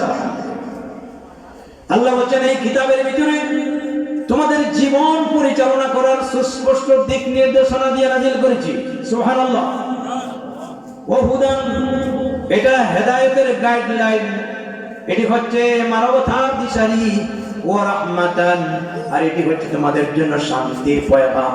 ওয়া বুশরা লিল মুসলিমিন, আর যারা মুসলিম আত্মসমর্পণকারী যদি কোরআনকে ব্যক্তি, পরিবার, সমাজ এবং রাজনৈতিক জীবনে মানে, কোরআন ভিত্তিক রাষ্ট্র পরিচালনা করে, ইনসাফের সাথে সমাজ রাষ্ট্র চালায়, আল্লাহ পাক বলছেন দুনিয়া হবে সুখী আর আখিরাত হবে জাহান্নাম থেকে মুক্তি।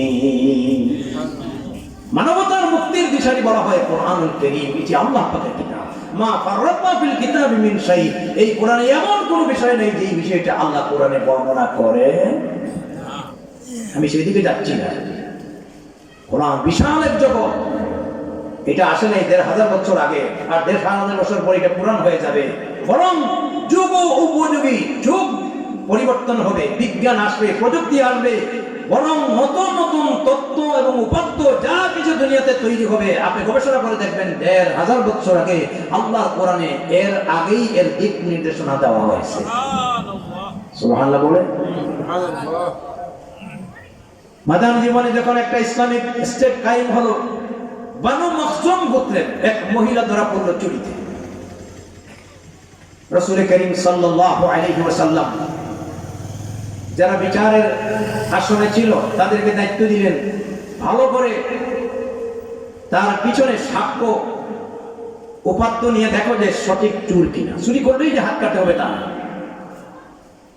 আবার হযরত ওমর রাদিয়াল্লাহু আনহু ফরমান ছিল, আমার রাষ্ট্রে যদি কেউ দারিদ্রতার কারণে চুরি করে তার হাত কাটা হবে না। অভাবী মানুষ, কারণ অভাবের কারণে চুরি করবে, এই জন্য তার হাত কাটা হবে না। ইসলাম কত সহনশীল এবং কত বিজ্ঞান সম্মত। সুবহানাল্লাহ। মানুষ বুঝে নাই ইসলাম। আমরা তো ইসলামে বুঝেছি কিভাবে? ওই যে ৬০ জন অন্ধ হাতির গল্প শুনে মনে করছিল না জানি কি সুন্দর প্রাণী, আহারে জনমের মতো যদি একটু দেখতাম তাহলে বুকটা ঠান্ডা হয়ে যেত। একজন বলো আসো তোমার দেখাই, হাতের পায়ে ধরিয়ে দাঁড়াইয়া বলছে এখানে দাঁড়াইয়া হাতি দেখো। আরেকজনে কানে দিয়ে দাঁড়িয়ে বলছে হাতি দেখো। আরেকজনে পেটে দিছে, আরেকজনে শুয়ে দিছে। ১০ মিনিট দেখার পরে বলছে হাতি দেখছো? বলে হ্যাঁ খুব দেখছি। বলে এবার বলো তো কেমন দেখছো? যে হাতির কানে ধরছিল সে বলছে একটা হাতি একটি কুলার মতো। ২ নম্বর বলছে তোর দেখাটা ভুল, আমি দেখছি হাতি ভালো করে। কেমন দেখছো? হাতি একটি ড্রামের মতো। ৩ নম্বর বলছে তোমার দেখা ভুল, আমি দেখছি হাতি। কেমন দেখছো? বলে হাতি একটি সুপারি গাছের মতো। ৪ নম্বর বলছে তোমার ৩ জনেরই ভুল, আমি দেখছি হাতি। বলে কেমন? বলে হাতি একটি ফাইভের মতো। আপনারা বলেন তো হাতি কি কুলার মতো? কথা বলেন না কেন? ড্রামের মতো। আসল কথা হচ্ছে যে সেখানে হাত দিয়েছে তার জ্ঞানটা এখানে সীমাবদ্ধ। আজকে এই অন্ধদের মতো ইসলামটারে আমরা যার বানাই দিছি। পীররা নিছে ইসলামে তার খানকাতে, কথা বলেন না। মিলাদিরা নিছে ইসলাম তার মিলাদে। সারা জীবন এটা নিয়ে যত ফজিলত, নামাজের ৬টাও আলোচনা করে না। এইভাবে আমরা ইসলামটারে ভাগ বাটোয়ারা করছি, আর রাষ্ট্র এটা দিয়া দিছি জালিমদের হাতে। এটা থেকে আমরা বেরিয়ে এসেছি। এক সময়ে এমনও বলা শুনছি যে সিয়াসত নাজাসত। মৌলবীরা বলেছেন, আল্লামা সাঈদী রাহমাতুল্লাহ আলাইহি রাস্তায় আন্দোলন করা, রাষ্ট্র পরিচালনা করার যত আলোচনা করে আলিমদের ঘুম ভাঙিয়েছেন, তার অবদান কোনো অবস্থাতেই আমরা বলতে পারবো না। আল্লামা হাফিজ চৌধুরী রাহমাতুল্লাহ আলাইহি তওবার রাজনীতি করেছেন যে আমার জীবনে বহু খেদমত করেছি, মাদ্রাসা প্রতিষ্ঠা করেছি, মক্তব প্রতিষ্ঠা করেছি, দ্বীনে খেদমত করেছি, কিন্তু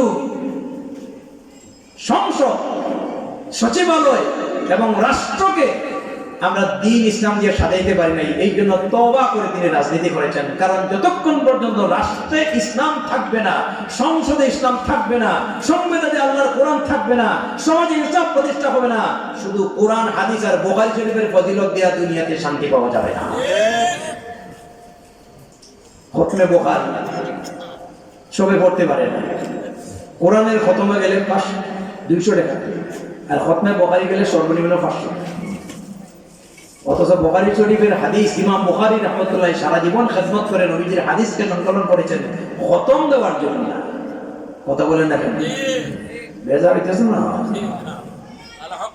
মুসলমানেরা, আল্লাহ রাসূলের কাছে যখন সাক্ষ্য প্রমাণের দৃষ্টিতে পাওয়া গেল এই মখজুম গোত্রের নারী অবশ্যই চুরি করছে, আল্লাহর নবী বললেন, আল্লাহর কোরআনের আইন, আস-সারিকু ওয়াস-সারিকাতু ফাকতাউ আইদিয়াহুমা, এই নারীটার হাত কেটে দাও। এটা আমার নিজস্ব না, এটা আল্লাহর। জোরে বলেন কার?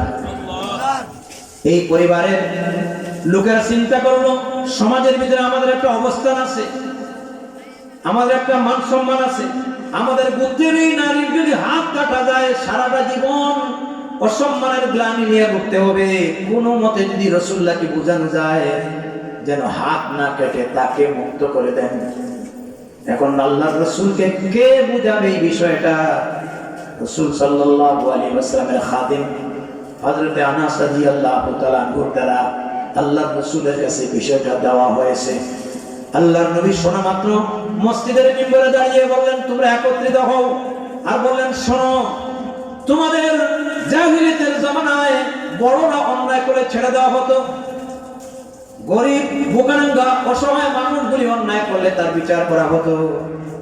এই যে বৈষম্য ছিল, এবার ইসলাম আসার কারণে সকল বৈষম্য দুর্বৃত হয়ে গেছে। জাহিলিয়াতের কুপথ আমার পায়ের নিচে। সেই নারী আজকে চুরিতে ধরা পড়েছে, আল্লাহর আইনের বিধান পালন করতে গিয়ে আমার কাছে সুপারিশ করছো। শোনো, লাউ আন্না ফাতিমা বিনতে মুহাম্মদ সারাকাত লাকাতাত ইয়াদাহা, বনে মখজুম গোত্রের এই ফাতেমার হাত কাটতে তোমরা আমাকে বারণ করার চেষ্টা করছো, আমি মুহাম্মদের কন্যা ফাতেমাও যদি চুরি করে তার হাত কাটতে আমি দ্বিধাদ্বন্দ্ব করব না। সুবহানাল্লাহ, বাড়িতে গিয়ে বলি আলহামদুলিল্লাহ, মানুষ তো জমা হয়ে গেছে। আওয়াজ দিয়ে জোরে জোরে বলেন সুবহানাল্লাহ, আল্লাহু আকবার। কোন বৈষম্য ছিল না। আল্লাহ নবীর ইন্তেকালের পরে হযরত আবু বকর সিদ্দিক রাদিয়াল্লাহু তাআলার খেলাফত কাল ছিল মাত্র 2 বছর থেকে একটু বেশি দিন, কিন্তু তার জমানায় অন্যায় অবিচার হয়েছে। তিনি আল্লাহর কোরআন, বিশ্ব নবীর সেই সুন্নাহ মোতাবেক রাষ্ট্র পরিচালনা করে গেছেন। এমনকি আবু বকরের জমানায় এমন শান্তির দেশ ছিল, চিফ জাস্টিস, প্রধান বিচারপতির দায়িত্ব দিয়েছিলেন হযরত উমরের হাতে। সুবহানাল্লাহ বলেন। হযরত উমরকে দেওয়া হয়েছিল চিফ জাস্টিসের দায়িত্ব। তিনি 1 বছরের মাথায় তিনি দায়িত্ব থেকে ইস্তেফা দিয়েছেন। বলছেন, আবু বকর, এই দায়িত্ব খামোকা দিয়া আমারে গুনাহের বাগী বানাইয়া না। কারণ 1টা বছর পর্যন্ত প্রধান বিচারপতির আসনে বসিয়া খামোকা বেতন নিলাম, আজ পর্যন্ত কোন বাদী বিবাদী একটা নালিশ নিয়ে আমার কাছে আসলো না। এই কথাগুলি আজকে কল্পনা হতে পারে আপনাদের কাছে, অথচ যাইয়া দেখুন সিলেটের কোর্টে জোয়ান, বুড়া, নারী, পুরুষ, আবাল, বিদ্যা, বনিতা, জমি জামা, মারামারি, রক্তপাত নিয়ে মামলা চলছে বছরের পর বছর। আর উকিলরা পাইছে আপনাদেরকে 40 বছর পরেও শেষ পর্যন্ত সমাধান হচ্ছে না। ঠিক কিনা বলেন? আদালতের নাম হচ্ছে যেখানে ন্যায় ইনসাফ প্রতিষ্ঠা করা হয়, কিন্তু আজকের আদালতগুলি জালিমের কারণে জেহালতে পরিণত হয়েছে। হযরত ওমর রাদিয়াল্লাহু তাআলা আনহু এই কথা বলার পরে আবু বকর জিজ্ঞাসা করলেন, ওমর, বুঝলাম না, তোমারে বানাইলাম বিচারপতি, 1টা বছর পর্যন্ত প্রধান বিচারের আসনে বসে তুমি কোনো নালিশ পাও নাই, কারণ কি? জনগণ কি তোমারে ভয় করে? কারণ হযরত ওমরকে শয়তানও ভয় করতো। এক রাস্তা দিয়ে গেলে ওমরকে দেখলে শয়তান ও রাস্তা পরিবর্তন করে দিত। এত ফজিলতপূর্ণ ওমর ছিলেন।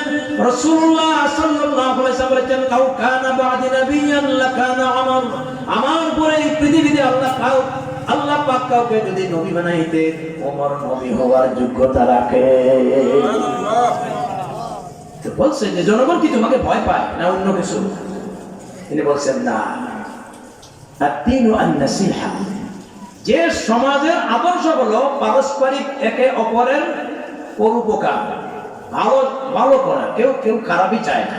আত-তিনু আন-নাসিহা ওয়া মানহাজুহুল কোরআন, এবং যে রাষ্ট্রের সংবিধান হলো কোরআন, আল্লাহু আকবার বলে। আপনাদের বাংলাদেশের রাষ্ট্র চলে কোরআন দিয়া? কতবার যে সংবিধান বসা মাজা হয়েছে, আরো হবে কিনা, জুড়াতালি লাগবে কিনা? তিনি বলছেন মানহাজুল কোরআন, যেই রাষ্ট্রের সংবিধান হলো কোরআন, ওয়া আমারুহুম বিল মারুফি ওয়ান নাহয়ি আনিল মুনকার, যেই রাষ্ট্রে আছে সৎ কাজের আদেশ, অসৎ কাজের নিষেধ। সুবহানাল্লাহ বলেন না? ইজা মারিদা আদাহু, কেউ অসুস্থ হলে সঙ্গে সঙ্গে তার সেবা শুশ্রূষার জন্য ঝাঁপিয়ে পড়ে। কেউ অভাবী হলে সবাই সম্মিলিতভাবে তার অভাব মোচন করার জন্য এগিয়ে আসে। এই সমস্ত বিষয়গুলি যারা লালন করে, কিয়ামত পর্যন্ত এই জাতি কোন দুঃখের নালিশ নিয়ে বিচারপতির কাছে আসবে? আল্লাহু আকবার বলেন, আল্লাহু আকবার বলেন, আর একটু জোরে বলেন আল্লাহু আকবার। চিন্তা করছেন ইনসাফ ভিত্তিক সমাজ এবং রাষ্ট্র কাকে বলে, ন্যায় ইনসাফ কাকে বলে? এই দেশে তিনি বলছেন একটা বছর এই চেয়ারে বসে যেহেতু আমি মামলা পাই নাই, বিনা কাজে এই বেতনটা নিয়ে খাবো, ময়দানে মাসুরে আল্লাহর দরবারে কি জবাব দিব? এই জন্য আমি আমার পদটাকে ইস্তেফা দিতে চাচ্ছি। সুবহানাল্লাহ। যান আরো সামনে, সময় তো কম, বিষয় দিচ্ছেন অনেক কঠিন বিষয়। হযরত ওমর রাদিয়াল্লাহু তাআলা আনহু জামানা, তিনি তো ছিলেন আবার দ্বিতীয় ইসলামের খলিফা, যার অধীনে ছিল গোটা পৃথিবীর অর্ধেক রাজত্ব। সুবহানাল্লাহ বলেন। যেই দিন খেলাফতের দায়িত্ব নিয়েছেন সেই দিন মসজিদ নববীতে দাঁড়িয়ে বলছেন, শোনো, আমার দ্বারা কোনো অন্যায় হলে আমাকে প্রতিবাদ করবে, যদি আমার ভুল শুধরাইয়া না দেও, আর এই জন্য কিয়ামতের দিন আল্লাহর দরবারে আমাকে আসামি দাঁড়াতে হয়, তোমরা আমার সাথে দাঁড়াতে হবে। আজ পর্যন্ত দেশের কোনো নেতা নিজের ভুল স্বীকার করে না, সবাই বলে বল্টু মিয়ার চরিত্র ফুলের মতো। আজকে যারা জালেম জুলুম করেছেন, অন্যায় করেছেন, অনুতপ্ত হওয়ার সুযোগ আছে, কিন্তু এখন অনুতপ্ত হয় না। কয়লা দইলে ময়লা যায় না, কথা ঠিক কিনা? বরং অপেক্ষায় আসে সুযোগ হইলে 12টা বাজে। কথা বলেন না? ও মুসলমানেরা, সংশোধন হন, আত্মসমালোচনা করুন। হযরত ওমর রাদিয়াল্লাহু তাআলা আনহু এমন এক ইনসাফের শাসক ছিলেন, রাত গভীর হয়ে গেলে মানুষ ঘুমাইতো, তিনি রাত্রের অন্ধকারে মানুষের দুয়ারে দুয়ারে, রাস্তা গলিতে গলিতে সারাটা রাত কাটে। তার খাদিম বলতো, ওলি জাসাদিকা হকুন শাস্তাকা হক আছে, আপনি ঘুমান। বলছে, শোনো, যদি ফুরাত নদীর তীরে একটা কুকুর না খাইয়া মরে আর ময়দানে মাসরে আল্লাহ তাআলা আমাকে জিজ্ঞাসা করেন কি বিচার হবে আর কি আমি বিচারের জবাব দেব, এই ফিলিংস আমার ভিতরে না থাকলে আমি ওমর রাত্রে কিন্তু ঘুমাইতাম। কিন্তু আমার তো জনগণে ঘুমাইতে দেয় না, এমনকি জনগণ না, আল্লাহ দেওয়া মাখলুকের অধিকারটাও আমার ভয়ের কারণে আমার ঘুম আসে না। আল্লাহু আকবার। দেখেন ইনসাফ কাকে বলে। মাজা খাসিরাল আলিম বিইনহিতাতিল মুসলিম, এই কিতাবে লিখছেন, একবার ফিলিস্তিন থেকে ঘোষণা আসলো বাইতুল মুকদ্দাস নিয়ে মুসলমান আর খ্রিস্টানদের ভিতরে লড়াই হচ্ছে। মুসলমানরাও এই ঘরটা স্বাধীন করার জন্য শাহাদত বরণ করে, খ্রিস্টানরাও রক্তপাত। এক পর্যায়ে তারা চিন্তা করলো, আমরা তো মাইনরিটি, মুসলিম হচ্ছে মেজরিটি, একটা কাজ করো, বাইতুল মুকদ্দাস যার হাতে স্বাধীন হবে তার কথা আসমানি কিতাব তাওরাতে আছে। সুবহানাল্লাহ বলেন। এখন মুসলমান সেনাপতিকে বলো যে তোমাদের যে বর্তমান যিনি আমিরুল মুমিনিন আছেন, তিনি যদি সেই তাওরাতের লেখা সেই ব্যক্তি হয়ে থাকেন আর আমাদের তাওরাতের সাথে যদি মিলে যায়, বিনা রক্তপাতে বাইতুল মুকদ্দাসের চাবি আমরা দিয়ে দিব। কথা মারামারির দরকার নেই, তোমাদের আমিরে বলো আমাদের দেশে আসতে। হযরত ওমর রাদিয়াল্লাহু তাআলা এই সময়ে মদিনার বাইরে ছিলেন, তার গায়ে ছিল একখানা পোশাক, যেই পোশাকটা ছিল 14টা তালি মারা, আর তার সাথে ছিল একজন খাদেম,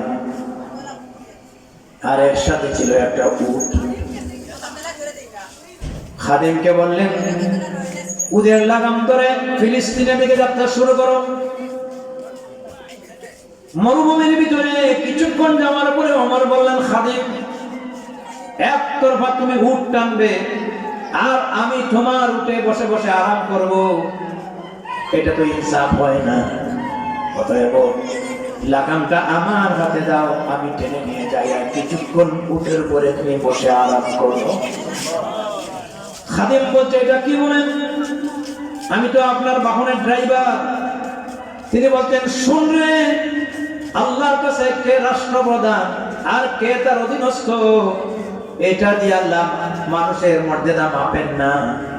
एक ही सोफ में काड़े हुए महमूद आयाज, ना कई बंदा ना कई बंदा नवाज। একই কাতারে সুলতান মাহমুদ গজনবী তার কাছে দাঁড়াইছে, তার খাদিম আল্লাহর কাছে শাসক হওয়ার কারণে তার নামাজের মর্যাদা আলাদা নয়, আর যেই লোকটা শুধুমাত্র তার অধীনস্থ কর্মচারী হওয়ার কারণে তার মর্যাদা আলাদা নয়। আল্লাহর কাছে মর্যাদা হচ্ছে তাকওয়ার দিক দিয়ে, আদলের দিক দিয়ে, ইনসাফের দিক দিয়ে। আমি যদি আজকে আরাম করি আর তুই যদি একটার বার দড়ি ধরে টানস, বেইনসাফি হবে। ময়দানে মাসুরে আমি তো আসামি হয়ে যাব। এই কথা বলে তিনি দড়ি হাতে নিলেন। সুদূর মদিনা থেকে ফিলিস্তিন পর্যন্ত একবার ওমর, আরেকবার তার খাদিম, আরেকবার ওমর, আরেকবার তার খাদিম, এইভাবে ফিলিস্তিন পর্যন্ত পৌঁছে গেলেন। একেবারে ফিলিস্তিনের নিকটে যাওয়ার পরে আবারও দড়ি ধরার পালা পড়ছে হযরত ওমরের, আর উটের উপরে বসার পালা পড়ছে তার খাদেমের। আল্লাহু আকবার। খাদেম বলছে, মেহেরবানি করে এবার আপনি উঠে বসে, যেখানে বিধর্মীরা আপনাকে দেখার জন্য অপেক্ষা করছে। যদি দেখে রাষ্ট্রের প্রধানের হাতে উটের দড়ি আর তার খাদিম উটের উপরে বসে আছে, আমাদের মান ইজ্জত সব শেষ হয়ে যাবে। তিনি বলছেন, তুই জানিস না রে, নাহনু আ'আজ্জানাল্লাহু বিল ইসলাম। উঠে বসার কারণে আমাদের কোনো আলাদা সম্মান না, আমাদের সম্মান তো 1000 বছর আগে বাড়িয়ে দিয়েছে ইসলামে। মুসলমানদের সম্মান তো বাড়াইছে কে? আজও পৃথিবীতে ইসলাম আছে, কিয়ামত পর্যন্ত থাকবে, ইসলামের আদর্শের বদৌলতে, ঠিক কি না? এবার মুসলমানরা দেখে বরাবরই করছে, আজকের দিন ওমর এমন একটা কাজ করলো, যেই পোশাকটা পুরাতন তাও 14টা তালি মারা। আল্লাহু আকবার। গোলাম রে উপরে বসাইছে, নিজের হাতে দড়ি রাখছে। খ্রিস্টিয়ান যেই সমস্ত দায়িত্বশীলরা তারা এসে দেখে আশ্চর্য হয়ে গেছে যে উমর কোনটা। যাই হোক, শেষ পর্যন্ত তারা ভাবছে যার হাতে উটের দড়ি তিনি তার খাদেম, আর যিনি উঠে বসে আছেন তিনি খলিফাতুল মুসলিমিন। এই জন্য বলছে, আহলান ওয়া সাহলান ইয়া খলিফাতুল মুসলিমিন। উটের যিনি পরিচালক তিনি বলছে, আমি খলিফাতুল মুসলিমিন না, আমার উটের দড়ি যার হাতে, যার গায়ে পুরাতন জামা 14টা তালি মারা, তিনি হচ্ছেন মুসলমানদের জনপতি আমিরুল মুমিনিন। আশ্চর্য হয়ে গেছে। এরপরে তারা তাওরাত কিতাব খুলে দেখে, এই বাইতুল মুকাদ্দাস যার হাতে স্বাধীন হবে তিনি থাকবেন সাধারণ বেশে, তার গায়ে থাকবে পুরাতন জামা তালি মারা, এবং তিনি থাকবেন অত্যন্ত ইনসাফের এবং ন্যায় প্রতিষ্ঠার প্রতীক। সুবহানাল্লাহ। তাওরাতের সাথে যখন মিলে গেছে, অটোমেটিক খ্রিস্টিয়ান পুরোহিত হযরত ওমরের হাতে চাবিটা হস্তান্তর করেছে। আল্লাহর ঘর বাইতুল মুকাদ্দাস জেরুজালেম তিনি দরজা খুলে মুক্ত করলেন। এরপরে 2 রাকাত সালাত ও শুকরিয়া আদায় করলেন। এবার তিনি মদিনায় ফিরবেন। খ্রিস্টিয়ানরা ওমরের এই অবস্থা দেখে আবেগ আপ্লুত হয়ে গেল। এরপরে বলল, আপনি আমাদের খ্রিস্টান এই পল্লী অঞ্চলটা একটা ঘুরে ঘুরে দেখেন, একটু পরিদর্শন করেন, ভিজিটিং করেন। হযরত ওমর পুরা পল্লী অঞ্চল ঘুরতে ঘুরতে গিয়ে আরেকটা নামাজে রক্ত হয়ে গেল। বললেন, আর বেশি টাইম দেওয়া যাবে না, আমাকে চলে যেতে হবে, নামাজ পড়তে হবে। তারা বলল, আমিরুল মুমিনিন, আপনি আমাদের গির্জায় নামাজ আদায় করেন, আমরা সব সময় পরিষ্কার পরিচ্ছন্ন করে রাখি। তিনি বলছেন, তোমাদের গির্জার ভিতরে আমি সালাত আদায় করব না। এবার বলছে, যদি আপনার সন্দেহ থাকে গির্জার বারান্দায় সালাত আদায় করেন, বারান্দাও আমরা আমাদের ধর্মীয় এই ঘরখানাকে পরিষ্কার পরিচ্ছন্ন রাখি। তিনি বলছেন, তোমাদের আবদার রক্ষা করা হবে না। এবার জিজ্ঞাসা করা হলো, কেন? বললেন, এটা তোমাদের ধর্মীয় উপাসনালয়, আর যদি আমি এখানে সালাত আদায় করি, আমার মুসলমানেরা, আমার সাথীরা যদি এখানে তারা নামাজ আদায় করে, টুডে ও টুমরো, একদিন এই দলিলের ভিত্তিতে তোমাদের গির্জা মুসলমানদের হাতে চলে যাবে, হয়তো গির্জা রূপান্তর হয়ে মসজিদ হয়ে যাবে। এই জন্য এটা বেইনসাফি হবে। অন্যের ধর্ম আঘাত করা, অন্যের ধর্ম পরিবর্তন করা আমার ইসলাম শিখায় নাই। যাতে সাম্প্রদায়িক সম্প্রীতি বিনষ্ট না হয়। এই জন্য আমি গির্জার বারান্দায় নামাজ আদায় না করে আমি ময়দানে আদায় করে নেব। আজকে ভারত আমাদেরকে সাম্প্রদায়িক সম্প্রীতি শিক্ষা দেয়। যে দেশের মানুষ গরুর মুদ খায় আর দুধ ফালায়, দেখছে কিনা, গোবর খায়। যে দেশের মানুষ মুসলমানদের মসজিদ ভেঙে মন্দির নির্মাণ করে, মুসলমানদের বাড়িঘর আক্রান্ত করে, আর সেই দেশে আমাদেরকে সাম্প্রদায়িক সম্প্রীতি শিক্ষা দেয়। ইন্ডিয়াকে বলবো, আমরা মুসলমান, আমাদের ধর্ম ইসলাম, আমাদের কিতাব কোরআন, আমাদের নবী বিশ্ব নবী মুহাম্মদ রাসূলুল্লাহ সাল্লাল্লাহু আলাইহি ওয়াসাল্লাম, আমাদের ইসলামে বিধর্মিত দূরের কথা, কোন খামকা একটা গাছের পাতাও ছিঁড়তে নিষেধ করা হয়েছে। সাম্প্রদায়িক সম্প্রীতি শিক্ষা নিতে পারে। বাংলাদেশে আসিয়া দেখো, যুগ যুগ ধরে হিন্দু, বৌদ্ধ, মুসলমান আমরা সবাই সুন্দরভাবে সাম্প্রদায়িক সম্প্রীতি মিলে মিশে বসবাস করছি, কথা ঠিক কিনা? কিন্তু ইন্ডিয়ার খাসলত পরিবর্তন হয়। আমি তো প্রায় বলি, ডিমের ভিতরে যেমন কুসুম নিরাপদ, বাংলাদেশের অমুসলিম ভাই বোনেরা তেমন নিরাপদ। জামাত ইসলামের আমি একটা কথা বলতে হচ্ছে, আল্লাহ তাআলা তার হায়াত বাড়িয়ে দেন।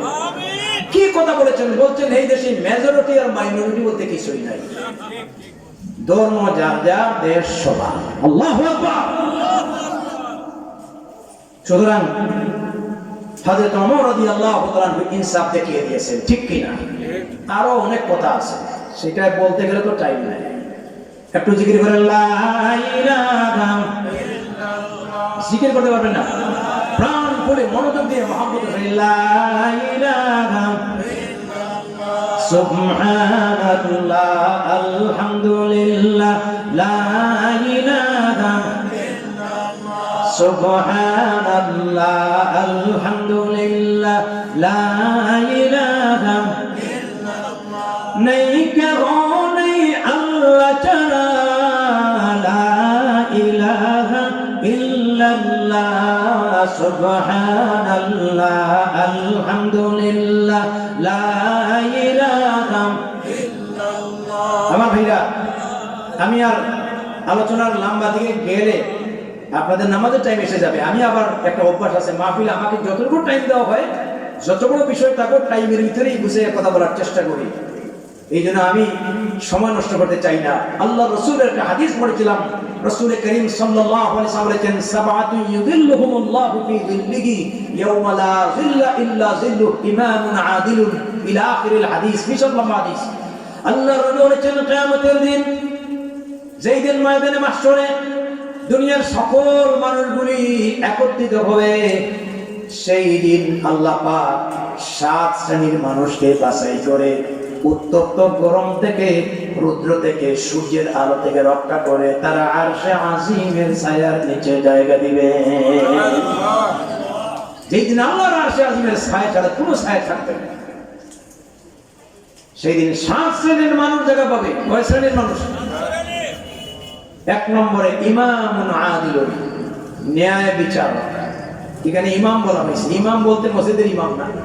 আমরা যারা মসজিদে ইমামতি করে এরাও ইমাম, কিন্তু ইমাম 2 ধরনের। কয় ধরনের? মসজিদে যারা ইমামতি করেন এরা ইমামতে সুগরা, ছোট ইমাম। আর রাষ্ট্রের যারা নির্বাহী ক্ষমতার অধিকারী তারা ইমামতে কুবরা, বড় ইমাম। দুঃখ লাগে, আমরা যে এইভাবে মসজিদের ইমাম ভালো হোক সবাই চাই। আপনাদের এখানে মাগরিবের নামাজ পড়লাম, ইমাম সাহেবের তিলাওয়াত আর কণ্ঠ তো আলহামদুলিল্লাহ, জাদুকরি কণ্ঠ, স্মার্ট ইমাম। অনেক মসজিদে ইমাম সাহেবরা রাখে, তেলাওয়াত সহি না।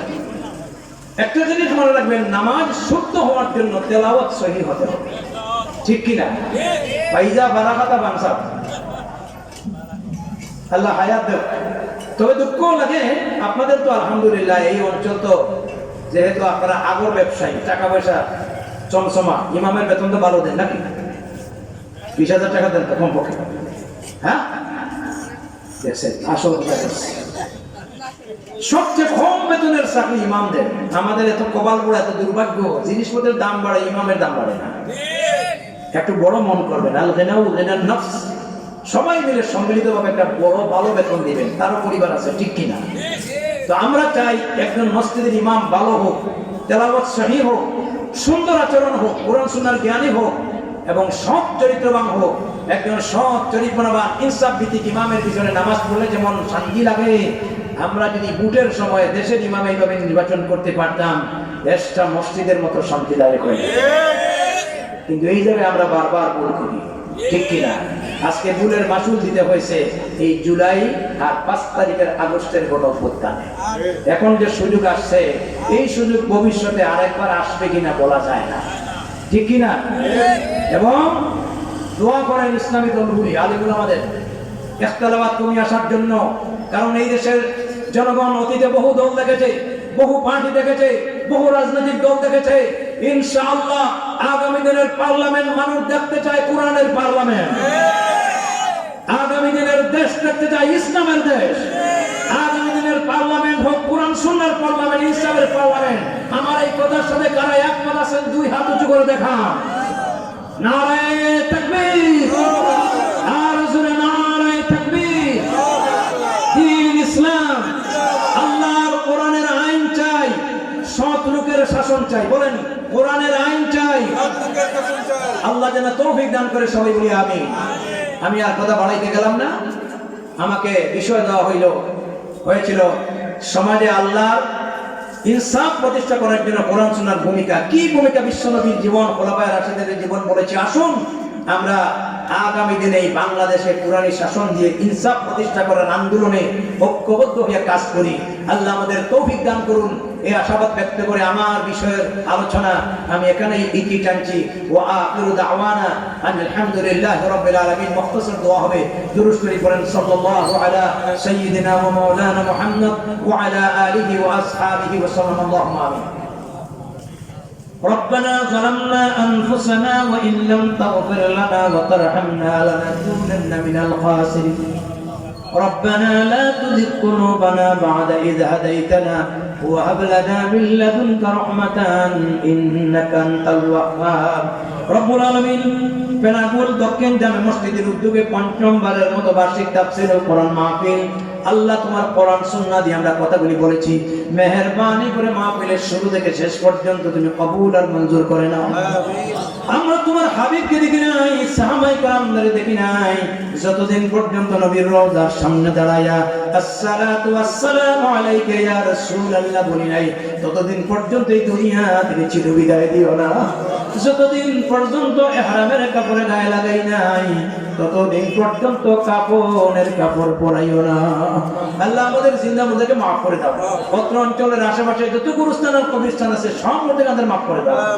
আমরা যারা বাবা হারিয়েছি, যারা মা হারিয়েছেন, তুমি তাদের কবরটাকে জান্নাতের বাগান বানায়া দাও। রব্বির হামহুমা কামা রাব্বায়ানি সগীরা। তামাম বিশ্বের যত মুমিন মুমিনাত কবরবাসী সবাইকে ক্ষমা করে দাও। বিশ্বের মজলুমদেরকে তুমি হেফাজত করে নাও। বর্বর ইসরায়েলের হাত থেকে ফিলিস্তিনবাসীকে স্বাধীনতা দান করো। বাইতুল মুকদ্দাসের শান আর মর্যাদা বাড়ায়া দিও। আরাকানের মুসলমানদের বাড়িঘর ফিরাইয়া দাও। কাশ্মীরের মুসলমানদের স্বাধীনতা দাও। হিন্দুস্তানের মুসলমানদের শান্তি দাও। আল্লাহ আমাদের দেশের বিরুদ্ধে যারা দেশি বিরোধী ষড়যন্ত্র করে, ষড়যন্ত্রের হাত থেকে দেশকে তুমি রক্ষা করো। দেশের স্বাধীনতা সার্বভৌমত্বকে তুমি রক্ষা করো। আয় আল্লাহ, তোমার জমিনে তোমার কোরআন সুন্নাহর আইন চালু করার জন্য ঐক্যবদ্ধ হয়ে কাজ করার তৌফিক দাও। কোরআন পড়ার তৌফিক দাও, কোরআন বুঝার তৌফিক দাও, কোরআনের আইন চালু করে দাও। আল্লাহ আমাদের মা বোনদের দিনদার নামাজি পর্দাশী বানাও। আমাদের ছেলে মেয়েদেরকে নামাজি বানাও। আল্লাহ যত ভাই ব্রাদার বিদেশে আছে, প্রবাসে হালাল রুজি রোজগার করে মা বাবার কুলি বেরিয়ে দাও। কোন বিদেশি ভাই বোনদেরকে লাশ বন্দি করে দেশে ফিরিয়ে দাও। আল্লাহ যুবকদেরকে তুমি কবুল করো। এই মাহফিলকে তুমি কবুল করো। এই মাহফিল যারা অর্জন করেছেন, টাকা দিয়া, পয়সা দিয়া, শ্রম দিয়া, মাল দিয়া, শ্রম দিয়া যারা সাহায্য সহযোগিতা করেছেন, আর দূর দূরান্ত থেকে কোরআন সুন্নাহর বাণী শোনার মাহফিলে যারা শরীক হয়েছেন, কিয়ামতের দিন মুসিবতের সময় এই মাহফিল আমাদের জন্য নাজাতের জরিয়া বানায়া দাও। রব্বানা তাকাব্বাল মিন্না ইন্নাকা আনতাস সামিউল আলিম ওয়া তুব আলাইনা ইয়া মাওলানা ইন্নাকা আনতাত তাওয়াবুর রহিম। বিফadli সুবহান রাব্বিকা রাব্বিল ইজ্জাতি আম্মা ইয়াসিফুন ওয়া সালামুন আলাল মুরসালিন والحمد لله رب العالمين. واجعل آخر كلامنا عند الموت لا إله إلا الله মুহাম্মাদুর রাসূলুল্লাহ। আসসালামু আলাইকুম।